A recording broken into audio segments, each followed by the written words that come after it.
台中丁雅溪社区发展协会结合着农民，把这个高山的红地笋，甲撒到平地来保育。经过这几年的管理，今年生长的状况稳定。社区讲，撒到平地来种植的红地笋真好食，有袂少人一个食就掉嘴。吼。一个长度，照你讲用。丁雅溪社区发展协会带附近社区民众伫竹林内面找红地笋，这种发自雾峰、大理、太平交界所在的笋，因为生长所在较危险，加上产量少，因为有人为了这个竹笋发生意外，所以讲社区这几年来将这个笋刷来平地种。我没有采过黄地笋，今天是第一次体验，刚开始完全找不到黄地笋长在哪边。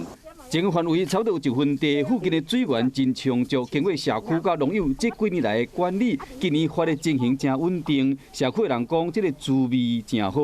种的话，其实没差。